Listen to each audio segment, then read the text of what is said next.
Hello, I'm Dr. Leigh Erin Connealy, the Medical Director at Center for New Medicine and Cancer Center for Healing.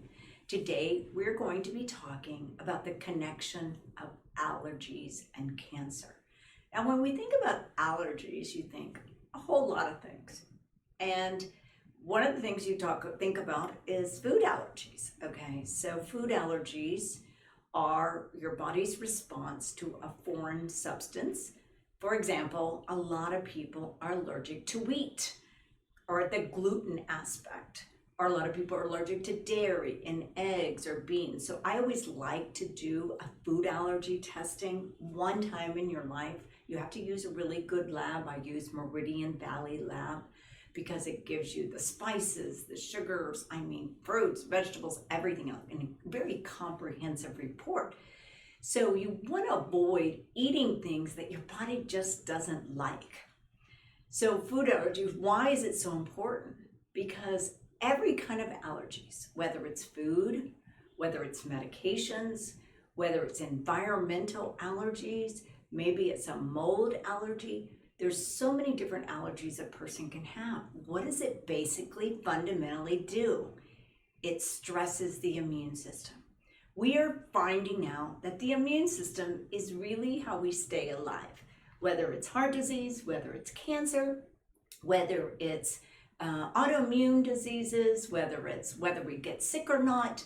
It's all about the immune system.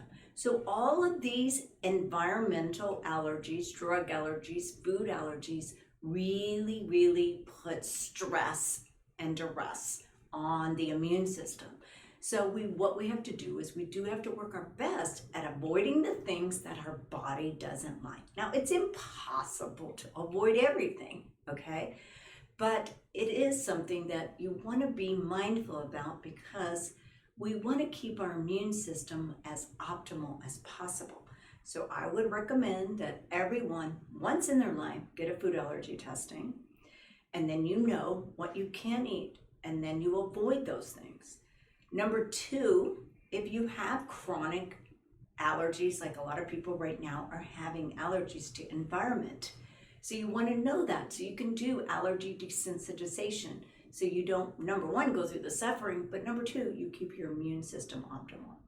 And then the environmental allergies, one of the best things that you can do is have a good little air filtration system because there's so many pollutants in the air today that you want to have a good indoor air filter because indoor air pollution is worse than outdoor air pollution. So please, and drug allergies also. Drug allergies, some people, obviously you want to avoid the offending agent, and you never know if you're allergic to something until you actually take it. So you want to avoid those things that you possibly could be allergic to. So how do allergies in general relate to cancer or connect to cancer? Well, cancer is the perfect storm. It's like this environment of aberrations, cellular aberrations that are changing the cell, creating an abnormal cell. So any kind of allergy is going to put stress on the immune system. And as I said, the immune system for all of us is everything, whether we're talking about aging or cancer or any other chronic disease. And so when we are trying to prevent cancer and or treat cancer, we want to get rid of all the offending agents. So that could be food allergies, because then our gut's probably not going to be healthy.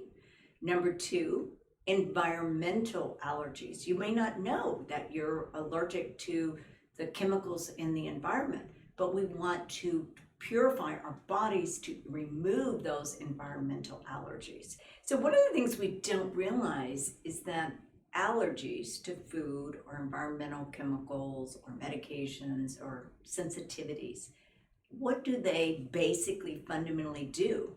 They cause chronic inflammation. Chronic inflammation predisposes us to any chronic disease. But when it comes to cancer, cancer is there's many facets to cancer. So it's chronic inflammation, It's toxicity, it's stress, it's heavy metals, it's nutritional deficiencies, it is possibly bacteria, virus, parasites, a whole myriad of things. So allergies are just one of those big things that cause chronic inflammation. Thank you for joining us today. If you have any questions, comments, or concerns, please email us, contact us. We're more than happy to partner with you and help you in your health journey.